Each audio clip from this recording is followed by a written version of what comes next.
Halo, assalamualaikum. Konsep video kali ini agak lain karena memang smartphone yang saya bahas udah on the way ke pembeli ya. Jadi walaupun saya jatuh cinta sama hasil kameranya, tapi life goes on. Saya harus nyoba smartphone lainnya dan harus jual yang ini buat modal beli barang selanjutnya ya. Ya, Xiaomi 14 ini ternyata memang kameranya saya suka banget. Sampai kalau pergi-pergi kemana-mana bawa smartphone ini jadi banci foto. Walaupun bukan selfie ya, saya moto objek, moto landscape, dan zoomnya yang 3,2 kali itu optikal, lensa telenya ternyata emang kece banget, kece parah ya, ditambah dengan racikannya Leica. Filter-filternya bikin saya sering penasaran kalau pakai filter ini gimana hasilnya. Jadi mungkin video kali ini kebanyakan bakal menunjukkan hasil kameranya seperti apa. Saya sempat tes juga untuk videonya, lumayan stabil walaupun kalau dibandingkan dengan kameranya iPhone ya masih bagusan iPhone dikit lah ya. Kebetulan saya pakai iPhone 15 Pro, ini yang dipakai rekam untuk video kali ini. Sementara untuk gaming saya nggak coba sama sekali. Jadi dari sejak saya unbox itu kebutuhannya saya pakai itu ya buat kamera aja, foto-foto. Video juga jarang banget. Jadi video cuma dipakai pas ngetes kemarin. Stabil sih ya, stabilisasinya ada banget, ada OIS, ada ACE-nya juga bekerja. Dengan Snapdragon 8 Gen 3 juga resolusinya bisa tinggi banget. Cuma saya nggak pakai buat gaming karena ya saya pikir buat apa, udah ketahuan lah performa gaming mah ya, paling cara dia ngehandle panas aja yang jadi tanda tanya. Dan saya memang tidak beli smartphone itu buat gaming. Kalau buat gaming saya beli smartphone 3 juta 4 juta buat temenin gaming atau earphone itu udah cukup banget ya. OS HyperOS juga kerasa udah lancar banget kalau di Snapdragon 8 Gen 3. Beda rasanya dengan waktu pakai Redmi Note 13 yang pakai Snapdragon 680 ya. Jauh beda. Dan nggak ada iklan kalau di Xiaomi 14 ini. Audio juga udah bagus, dan yang paling saya senang adalah saya nemu casing yang mantap buat dipakainya.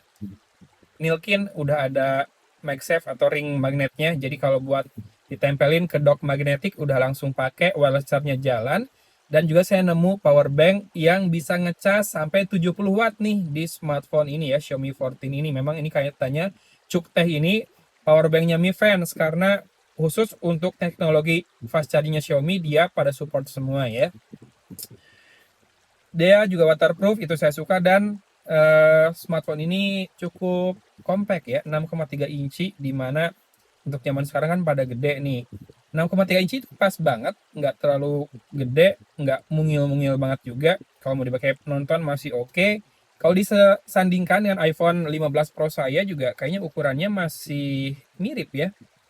Walaupun dia 6,3, iPhone 6,1, memang bezelnya tipis dan bentuknya juga kotak. Cuma yang saya keluhkan adalah yang di warna putih ini, finishing chrome di framenya lebih mudah kotor sama minyak dari sidik jari atau dari tangan saya. Overall itu aja sih kelebihan dan kekurangannya sama ini. Untuk ukuran flagship, software update-nya terbilang telat ya.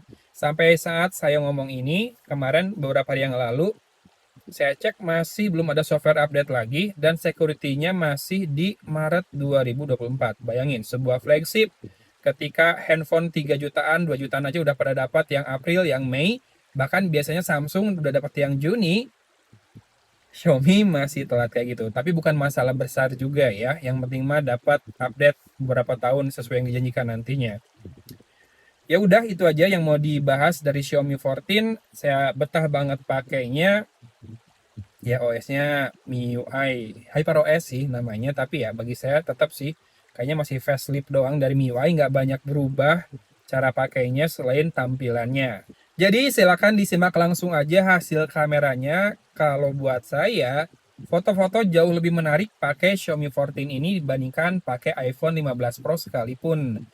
Tapi mungkin selera saya terlalu dangdut mungkin. Warna-warna yang hidup, yang vivid kayak Xiaomi ini saya suka karena tinggal posting dan nggak usah diedit lagi ya. Termasuk filter-filternya juga lumayan nambah kedramatisan dari foto-foto portrait yang saya ambil.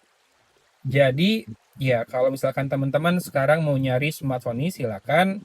Saya belum tahu juga masalah embunnya ya. Saya udah pakai Oh iya, di Cimahi saya di rumah nggak ada AC ya. Paling kalau mau pakai AC pun di mobil doang nih, kayak di sini. Terus dipakai di luar yang panas, alhamdulillah belum pernah kejadian berembun ya dalam sekitar sebulanan pemakaian. Tapi saya nggak bisa jamin juga unit yang teman-teman misalkan mau beli bakal ada embunnya atau tidak.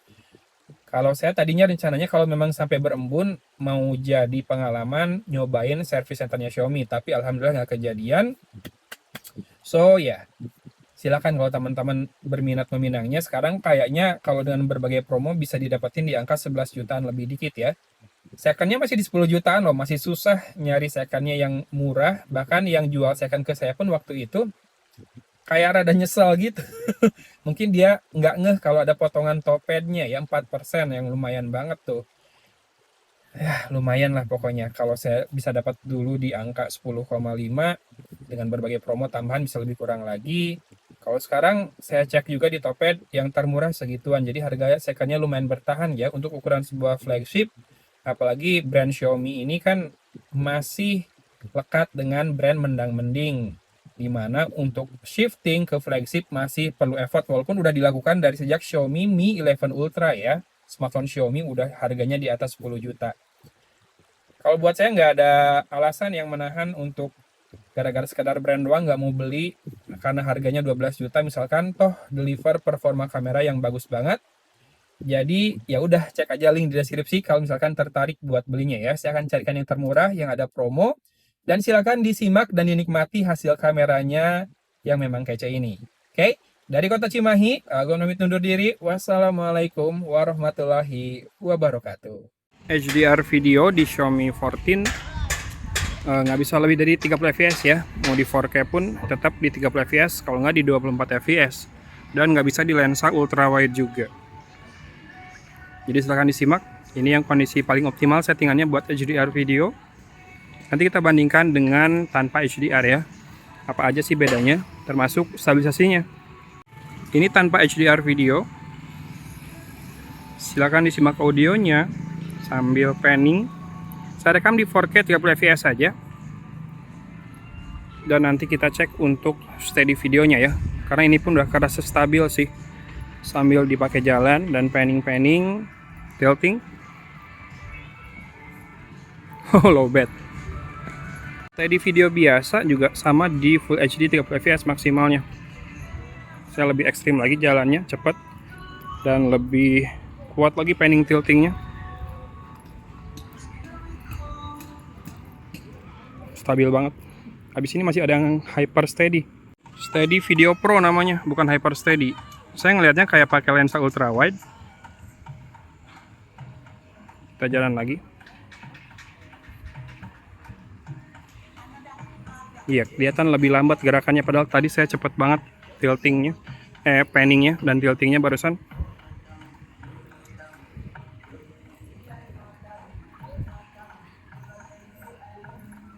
Rekam di ultra wide 4K 30 fps.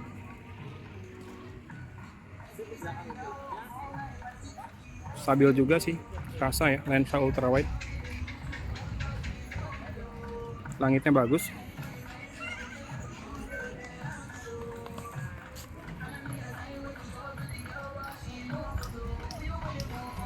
...4K pakai lensa tele 3,2 kali zoom. Gerakannya pasti tidak sesmooth di lensa satu kali ya, atau lensa utamanya.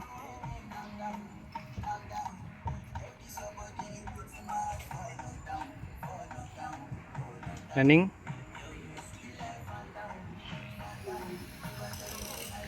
Ya ini bukan buat motion video sih, tapi buat ngambil video jarak jauh, cukup membantu.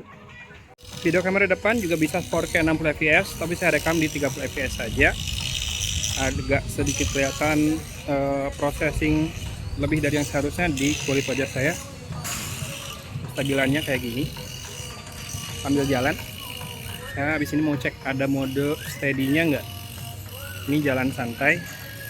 Sambil atur nafas dari tadi jalan mundur maju buat ngetes dua handphone soalnya. Segini gimana? Ternyata nggak ada mode steady ya, tapi emang udah cukup stabil. Yang ada mode frontal sound. Itu mungkin biar suaranya fokus ke suara saya aja yang ngomong. Kebetulan di sana kan ada musik yang lagi di play di background. Nggak tahu musik apa, jadi silakan disimak apakah audio saya lebih fokus dibandingkan ambience-nya. Oke, di situ komen ya, karena ini agak kelihatan beautification juga sih, saya aslinya rada kucel.